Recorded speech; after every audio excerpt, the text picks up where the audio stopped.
سب سے زیادہ آپ کے کندھوں پر کس کے حق ہیں؟ تو آپ سب کہیں گے ماں کے حق۔ حضور سے بھی پوچھا گیا من ابرو، حضور میں سب سے زیادہ کس کے ساتھ حسن سلوک کروں، یہ حضور سے سوال کیا گیا۔ تو میرے آقا کریم نے فرمایا امکت، اپنی ماں کے ساتھ۔ تو اس نے پھر دوبارہ سوال کیا، پھر حضور نے فرمایا کہ اپنی ماں کے ساتھ۔ پھر کہا حضور میں سب سے زیادہ نیکی کس سے کروں، میری نیکیوں کا، میرے حسن سلوک کا سب سے زیادہ حقدار کون ہے؟ تو آقا کریم نے فرمایا امکت، تیری ماں۔ تو پھر اس نے چوتھی مرتبہ کہا تو حضور نے فرمایا تیرا باپ۔ تو 3 مرتبہ حضور نے ماں کا ذکر کیا۔ علماء نے یہاں لکھا کہ والد اولاد کی تربیت کرنے کے لیے مشقت سہتا ہے، کمائی کرتا ہے، یہ ایک مرحلہ ہے اس کا۔ ماں 9 ماہ تک اس کو اپنے پیٹ میں رکھتی ہے، ایک مرحلہ یہ۔ پھر ولادت کا دوسرا مرحلہ، زچہ بچہ دونوں کے لیے موت و حیات کی کشمکش ہے۔ اور تیسرا مرحلہ اس کی تربیت کا جس کا باپ شامل ہوتا ہے۔ تو ماں کے 3 حق بیان کیے اور باپ کا ایک حق بیان کیا۔ مجھے بتاؤ وہ ماں اور وہ باپ جو اولاد کو اپنی آنکھوں کا تارا اور نور نظر کہتی ہے، کیا اس کے حق ساری زندگی بھی کوئی لگا رہے تو ادا کر سکتا ہے؟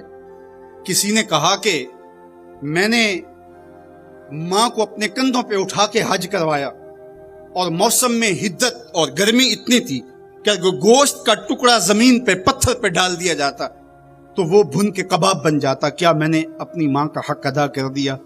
کہا تیری ولادت کے وقت جو اس نے تکلیف سہی، اس تکلیف کے ایک جھٹکے کا حق بھی ادا نہیں ہوا۔ یہ تیری ماں ہے، کیا تو اتنی بے وفا ہو گئی ہے کہ اس ماں کی مرضی اب تیری مرضی نہیں رہی؟ وہ باپ جس کی ہڈیاں بھی درد کر رہی ہیں اور وہ مزدوروں والے اڈے پہ بیٹھا ہے، اور جب کوئی مزدور لینے آتا ہے تو اس سے صحیح طرح سے اٹھا بھی نہیں جاتا، پھر بھی کلی والا ڈبہ اٹھا کے آگے بڑھتا ہے۔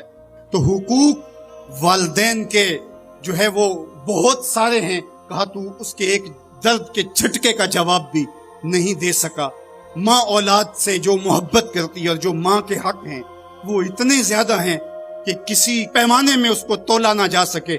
میں کہا کرتا ہوں سمندر کی پاتال تک تو کوئی پہنچ گیا ہوگا، لیکن ماں کے پیار کا کنارہ آج تک کسی نے نہیں پایا۔ یہ سڑکوں کے کناروں پر بڑے بڑے ہیوی ترازو نصب کر دی گئے ہیں، پورا کنٹینر تول لیا جاتا ہے، لیکن آج تک ایسا ترازو میں نے نہیں دیکھا جس پر ماں کے پیار کو بھی تولا جا سکے۔